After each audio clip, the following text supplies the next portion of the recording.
options, Stella.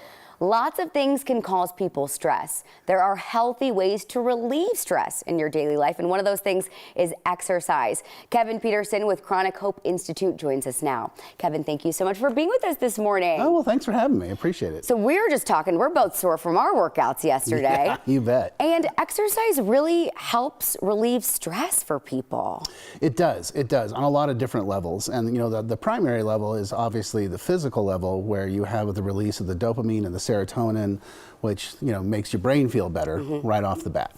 Yeah, and like just piggybacking off of that, it can help your mood. I know I feel so much better. Sometimes I might not be in the mood to really work out, but then you leave the gym and you're so glad you did it. Absolutely. And a lot of that has to do, again, with the dopamine and serotonin, but also this is the mental health part, right? Is that you start to have that sense of accomplishment. Yeah. It defeats the depression, and you're just like, oh, I'm going to get up and do it. I'm going to take care of myself. I'm going to set a goal, and I'm going to make the goal. Yeah, absolutely. Yeah. Why is sleep also important when you're exercising and for your mental health, honestly? Yeah, so sleep is really what we call the magic bullet, and it really is sort of the everything.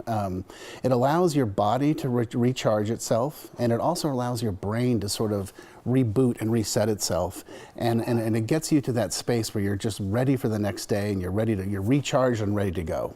And we touched on this a little bit, but exercising, if you are actually chronically clinically depressed, it can help your mood in addition to, medications that you're on as well. Absolutely. So in the most recent study from the American Psychiatric Association, it showed that just 1 hour a week actually of exercise reduces depression and anxiety. And one of the really interesting findings was that if everyone in the study would exercise, it would reduce new diagnosis by 12%. Wow, that's incredible. Yeah. And anxiety too, a lot of us deal with it with the pandemic and everything else going on in the world. Stress and anxiety really go hand in hand. How can it ease that?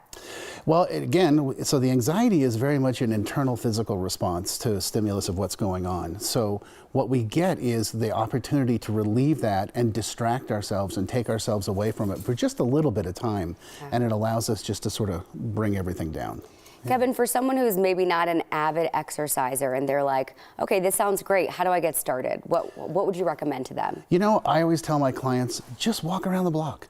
Take a 10-minute walk around the block. Just, get no phones, no electronics. Yeah, well, that's actually a good tip, because we never leave those at home. Yeah, right? I know, but that's a big piece. Is just walk around the block, give yourself a chance to breathe, and just start there.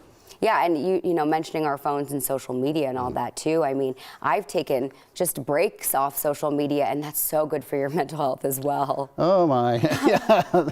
If there's one thing I would insist on all my clients is let's just put the phone away for at least a couple hours a day. Yeah. Yeah, that's wonderful. Well, Kevin, thank you so much for joining us this morning. Oh, thanks for having me. Absolutely. We'll be right back.